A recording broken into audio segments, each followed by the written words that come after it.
Mari kita berdoa. Bapa di surga, kami sudah memuji, memuliakan nama-Mu yang kudus. Dan saat ini kami akan mendengarkan Engkau berbicara melalui hamba-Mu. Berfirmanlah Engkau Tuhan, kami siap mendengarkannya. Di dalam nama Tuhan Yesus kami berdoa. Amin. Shalom. Shalom. Pada saat ini kita akan mendengarkan firman Tuhan. Kita buka Alkitab kita, satu ayat saja yang terambil dari Roma 6 ayat yang ke-4. Roma 6 ayat yang ke-4. Saya akan bacakan untuk kita semua.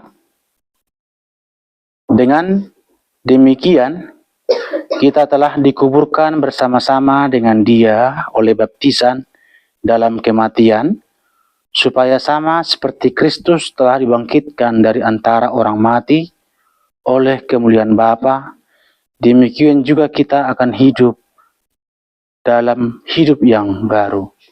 Bapak Ibu yang terkasih dalam nama Tuhan Yesus, seperti yang telah saya umumkan di grup bahwa pada saat ini akan ada pelayanan sakramen baptisan kudus.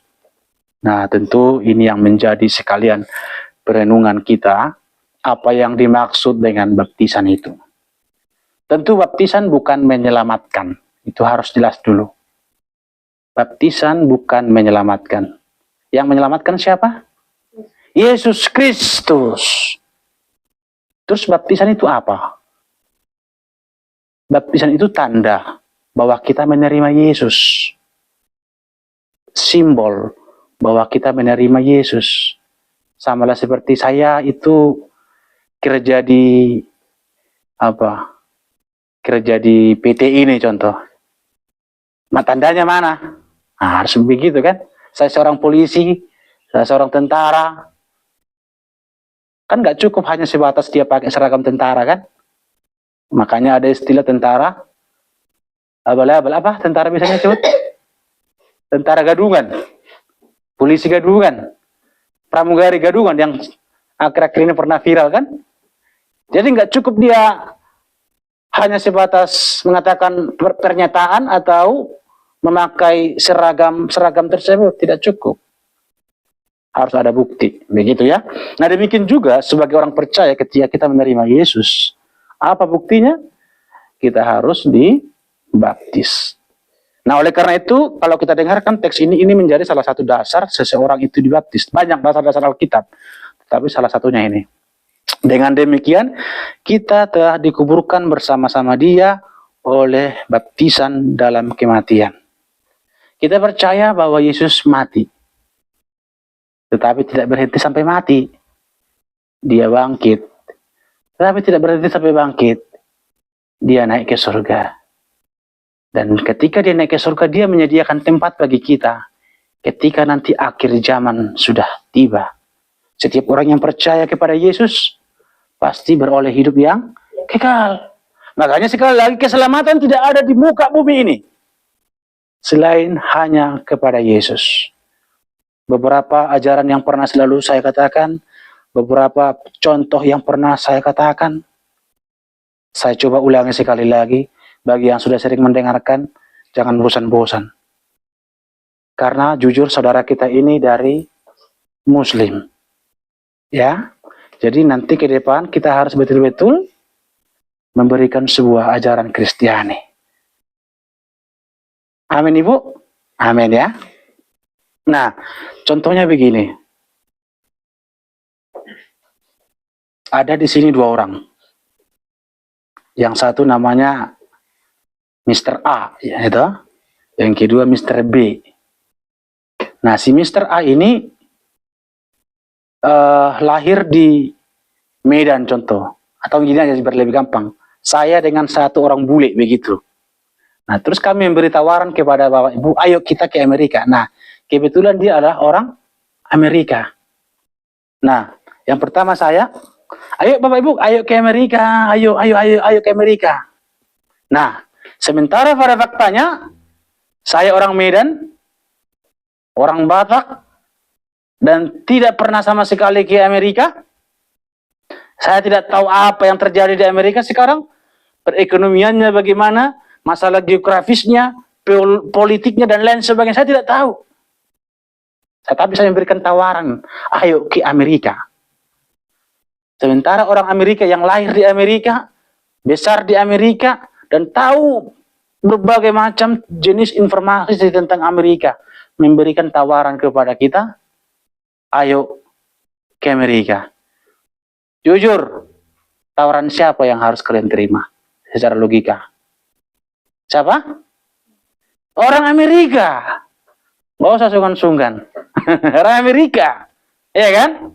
Nah, demikian juga ketika Yesus memberikan tawaran kepada kita, akulah jalan kebenaran dan hidup. Tidak ada seorang pun yang datang kepada Bapa. Ayo ke surga, katanya. Nah, kita percaya bahwa Yesus itu bukan manusia yang menjadi Allah. Paham ya? Kita kalau dengar di berbagai media sosial, TikTok, apalagi zaman sekarang ini, masalah serba macam, segala jenis, ajaran-ajaran miring. Yesus kok dipertuhankan, katanya begitu ya. Nah, kita tidak mengimani itu. Allah, manusia kok menjadi Allah? Kita tidak mengimani itu. Yang kita imani adalah Allah menjadi manusia. Sama tidak konsepnya itu?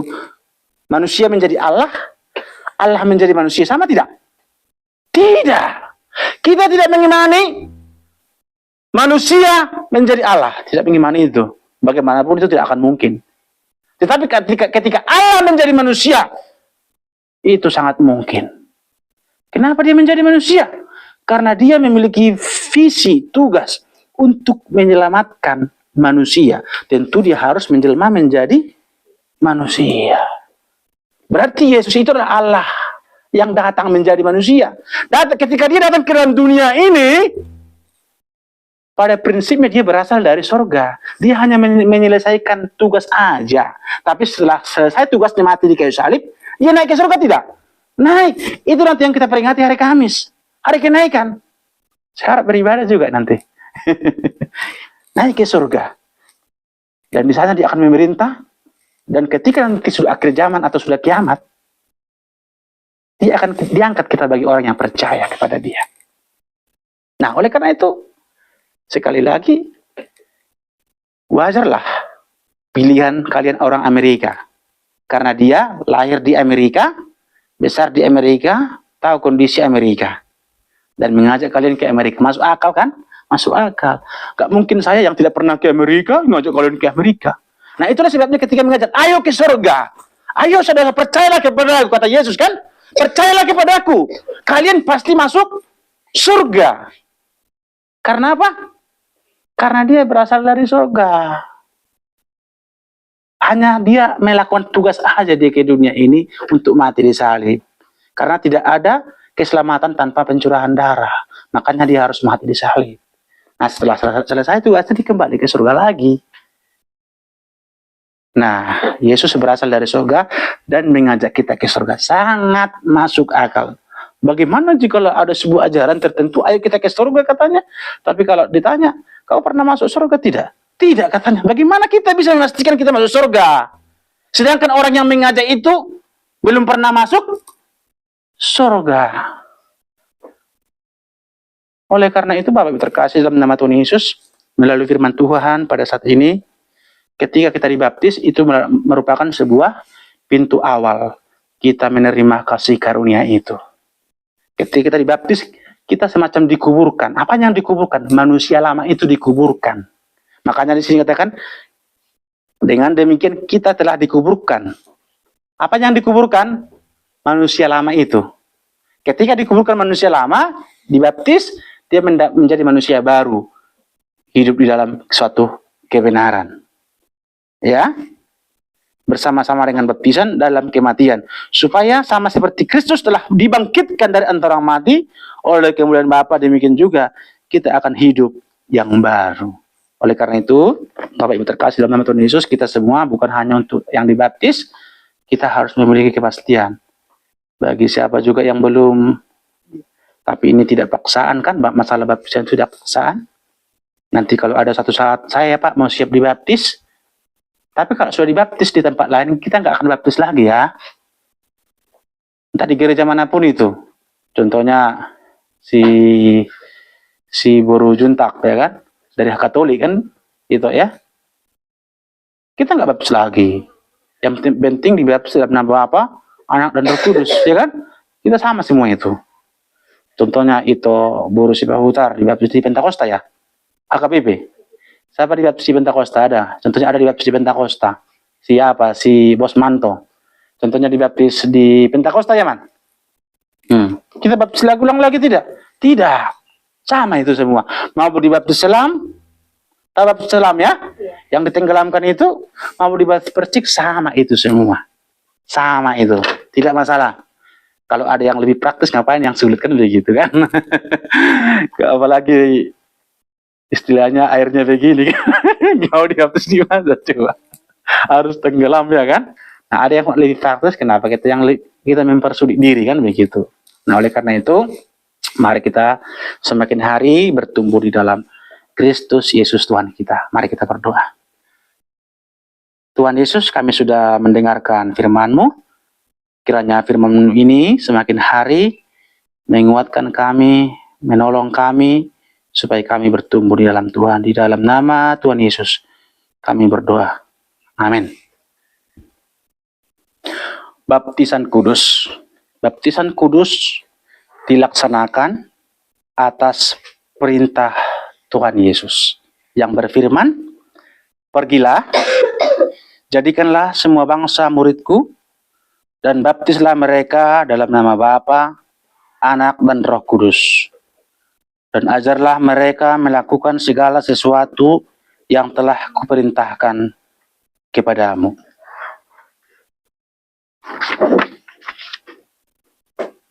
Kalau kita dibaptis dalam nama Allah Bapa, itu berarti bahwa Allah membuat perjanjian karunia-Nya karunia yang kekal kepada kita. Dan kita dijadikan anak angkat dan ahli warisnya. Allah akan memelihara dan melindungi kita dari segala yang jahat. Yang kedua, kalau kita dibaptis dalam nama anak, itu berarti Tuhan Yesus memberi kepastian tentang pembasuhan dosa kita dalam darah-Nya, dan kita dipersatukan dengan kematian dan kebangkitan-Nya, sehingga kita telah dibenarkan di hadapan Allah. Kalau kita dibaptis dalam Roh Kudus, itu berarti kita terus-menerus akan disucikan dan dibaharui, sehingga kelak dengan tidak tercacat celah kita menghadap Tuhan dan dapat dipersatukan dengan jemaat orang-orang pilihan dalam kehidupan yang sempurna. Silakan Ibu berdiri. Nah, saat ini ada 6 pertanyaan. Saat ini ada 6 pertanyaan yang harus dijawab oleh Ibu. Nanti di akhir pertanyaan dijawab secara keseluruhan. Jawabannya ya, dengan segenap hati. Jadi saya bacakan satu persatu dulu, nanti terakhir jawabannya. Yang pertama, apakah saudara mengakui bahwa saudara telah dikandung dan dilahirkan dalam dosa, sehingga saudara harus dihukum oleh Allah, sebab tidak mungkin saudara membebaskan diri dari dosa dan dengan kekuatan sendiri? Mengakukah saudara bahwa karena belas kasihan Allah, maka saudara telah dibebaskan dari dosa oleh korban Tuhan Yesus Kristus, Anak Tunggal Allah di Golgota? Yang kedua, mengakukah saudara bahwa baptisan yang akan saudara terima pada hari ini akan menandakan bahwa saudara telah dipersatukan dengan Tuhan Yesus Kristus dalam penderitaan, kematian, dan kebangkitannya, sehingga saudara tidak lagi dikuasai oleh dosa, melainkan oleh anugerah dan kasih Kristus? Yang ketiga, oleh karena itu, maukah saudara senantiasa hidup bersyukur kepada Tuhan, berjanji akan berjuang melawan dosa, dan berusaha hidup dalam kesucian dengan pertolongan Roh Kudus? Yang keempat, percayakah saudara bahwa Alkitab Perjanjian Lama dan Perjanjian Baru adalah firman Tuhan yang merupakan teladan hidup saudara? Yang kelima, berjanjikah saudara, baik secara bersama-sama maupun sendiri-sendiri, untuk mewujudkan persekutuan dan melaksanakan tugas pengutusan. Yang keenam, apabila kehidupan saudara, yaitu kelakuan atau pemahaman pengajaran saudara bertentangan dengan firman Tuhan dan menjadi batu sandungan bagi orang lain, maka bersediakah saudara ditegur oleh jemaat dan menerima penggembalaan khusus oleh majelis jemaat? Bagaimana jawaban saudara? Hendaklah ya, tetap ya. Tuhan mendengar jawaban saudara dan jemaatnya menjadi saksi. Saudara-saudara yang terkasih dalam nama Tuhan Yesus Kristus, saudara mendengar jawaban saudari kita ini. Sebelum saya membaptis mereka, marilah kita berdoa.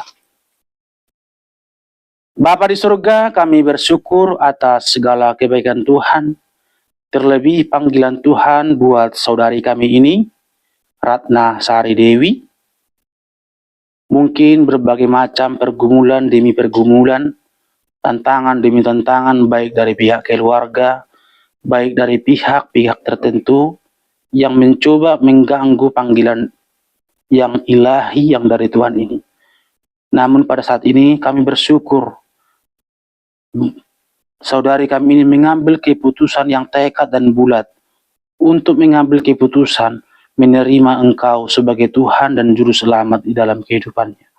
Oleh karena itu, mohon kekuatan Roh Kudus agar menolong mereka, agar menolong saudari kami ini untuk tetap beriman dalam kehidupan, di dalam kehidupannya selanjutnya sebagai orang Kristen yang taat dan setia kepada Tuhan. Terpujilah Engkau Tuhan, di dalam nama Tuhan Yesus kami berdoa. Amin. Silakan berlutut, Bu. Berlutut di sini. Ini alasnya ya, supaya tidak sakit kaki. Berlutut seperti bisa ya? Oke. Ya.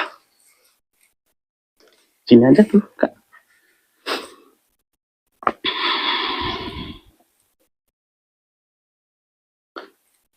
Saudari Ratna Sari Dewi, saya membaptis engkau di dalam nama Allah Bapa, Anak, dan Roh Kudus. Amin. Silakan berdiri.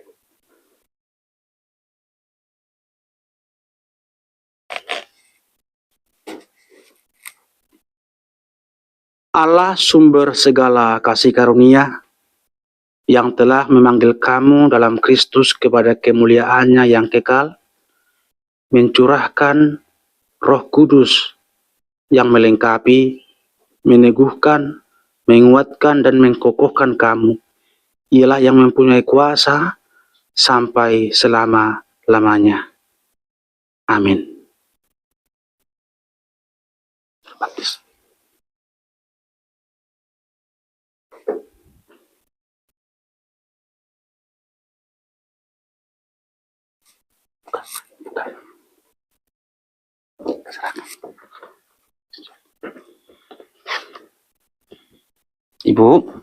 Ibu sudah dibaptis dan sah menjadi agama dan orang yang percaya kepada Yesus, dan terimalah surat baptisnya.